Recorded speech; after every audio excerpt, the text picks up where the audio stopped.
अनोखा प्रयास welfare society द्वारा आयोजित 3 दिवसीय कार्यशाला में मैं रुचि शर्मा टीम अनोखा प्रयास की ओर से आप सबका स्वागत करती हूँ।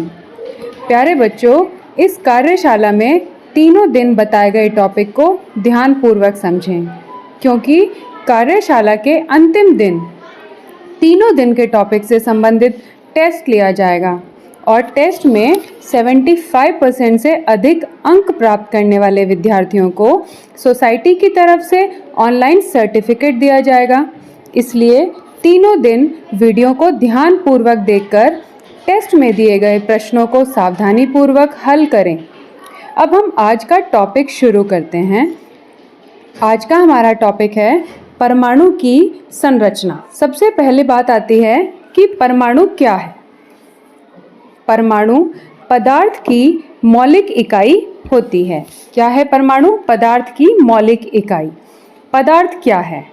पदार्थ तुम्हारे आसपास जितने भी चीज़ें हैं, चाहे वो ठोस है, चाहे वो द्रव है, चाहे वो गैस है, वो सब पदार्थ होते हैं। ठीक है, यानी जिनके अंदर वज़न होता है, जो जगह घेरती हैं, वो सब चीज़ें पदार्थ कहलाती हैं। और उन पदार्थों में जो सबसे छोटी चीज़ होती है, जैसे हम घर बनाते हैं तो घर बनाते वक्त जो सबसे छोटी चीज़ क्या लगाते हैं? ईंट लगाते हैं। उन ईंटों को मिलाते जाएंगे और हमारा घर बनकर तैयार हो जाएगा। बिल्कुल वैसे ही परमाणु आपस में मिलकर पदार्थ बनाकर तैयार करते हैं। जब दो या दो से अधिक परमाणु आपस में मिलते हैं तो वो क्या बनाते हैं? अणु बनाते हैं। देखो, जैसे इसमें हमने एग्जाम्पल में बताया कि दो हाइड्रोजन लिए हैं हमने, यानी ये दोनों हाइड्रोजन के परमाणु हैं। ये आपस में मिलकर क्या बना रहे हैं? हाइड्रोजन का एक अणु। बच्चों, पता है इन दोनों में एक अंतर होता है, अणु में और परमाणु में। देखो इसमें क्या लिखा है? अणु स्वतंत्र अवस्था में पाया जाता है, जबकि परमाणु स्वतंत्र अवस्था में नहीं पाया जाता है। मतलब जो ऑक्सीजन तुम ले रहे हो सांस में, वो ऑक्सीजन के अणु होते हैं, ना कि परमाणु। समझ में आया? तो दोनों में अंतर होता है। अब ये जो परमाणु है, पहले कहा जाता था कि परमाणु के अंदर कुछ भी नहीं होता, मतलब परमाणु सबसे छोटा होता है। लेकिन फिर वैज्ञानिकों ने अपने हिसाब से खोज की, नए नए आविष्कार किए, तो पता चला परमाणु में 3 कण पाए जाते हैं। कितने कण होते हैं? 3। पहला इलेक्ट्रॉन, दूसरा प्रोटॉन, तीसरा न्यूट्रॉन। इलेक्ट्रॉन जिस पर माइनस का चार्ज होता है, जिसे हम ऋणात्मक भी कहते हैं। दूसरा प्रोटॉन जिस पर कैसा चार्ज है? प्लस का चार्ज है, जिसे हम धनात्मक भी कहते हैं। तीसरा न्यूट्रॉन जिस पर कोई चार्ज नहीं होता, मतलब ये कैसा है? उदासीन है। और पता है परमाणु भी उदासीन होते हैं। अब आप लोग कहेंगे कि इसमें तो माइनस वाले भी कण हैं, प्लस वाले भी कण हैं, फिर ये उदासीन क्यों हैं? क्योंकि जितने इलेक्ट्रॉन हैं परमाणु के अंदर, उतने ही प्रोटॉन हैं। और ये दोनों माइनस और प्लस एक दूसरे के इफेक्ट को ख़त्म कर देते हैं। अब ये जो कण हैं, इनकी खोज किसने की? मतलब किसी ने तो इन्हें खोजा ही होगा। तो इनके खोजकर्ताओं को याद करने के लिए हमने एक शॉर्ट ट्रिक बनाई। क्या शॉर्ट ट्रिक है? बहुत इजी है। ईंट पर नाच। सबसे पहले हम देखते हैं ईंट। ईंट यानी ई से इलेक्ट्रॉन और ट से टॉमसन। टॉमसन मतलब थॉमसन। तो जे थॉमसन ने इलेक्ट्रॉन की खोज की थी। दूसरा वर्ड हमने बनाया पर। प से प्रोटॉन और र से रदरफोर्ड। रदरफोर्ड जो थे, उन्होंने प्रोटॉन को नाम दिया था।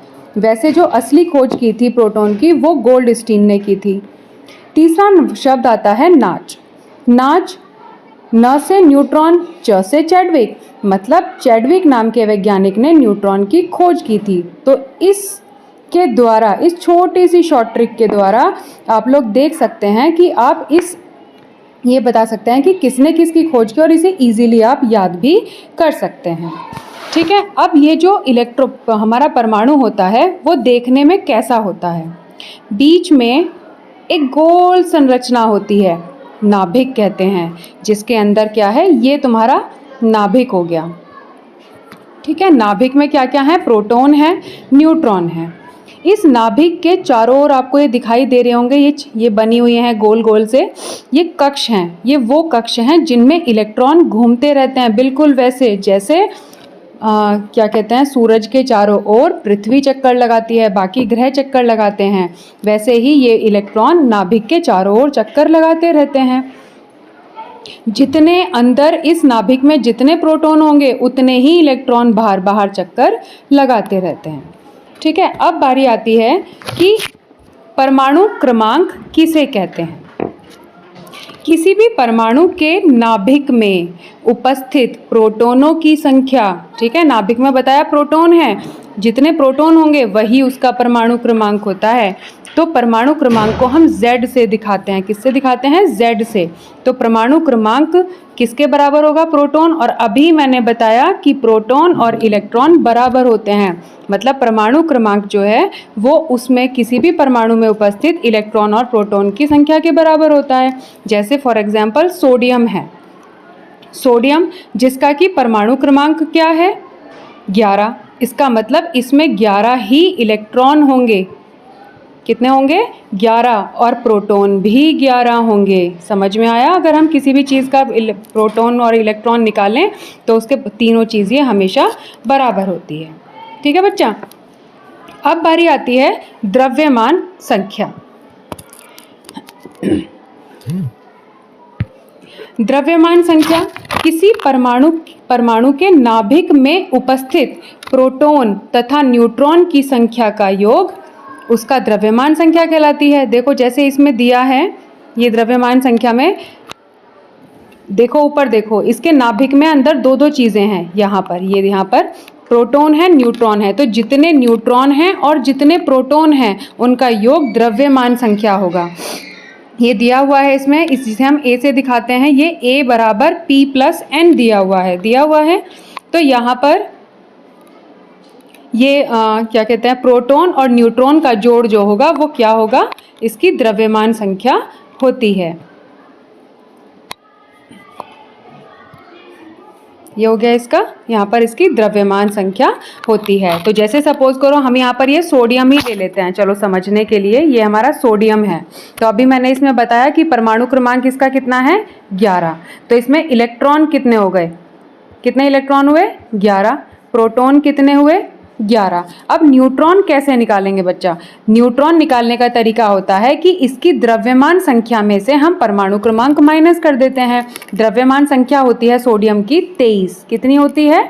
23। तो मैं 23 में से अगर 11 घटाऊंगी तो कितने बचे? 22। तो ये इसके न्यूट्रॉन हो गए 22। तो ये तरीका होता है किसी भी परमाणु के अंदर इलेक्ट्रॉन, प्रोटॉन और न्यूट्रॉन निकालने का तरीका ये होता है। ठीक है। तो मुझे आशा है कि जिस तरह से मैंने तुम्हें समझाया है वैसे तुम्हें अच्छे से समझ में आया होगा, लेकिन इन चीज़ों के लिए प्रैक्टिस की ज़रूरत भी होती है। तो बच्चों, जो होने वाली क्विज़ है उसे तुम्हें अच्छे से हल करना है, जिससे आप सर्टिफिकेट प्राप्त कर सके।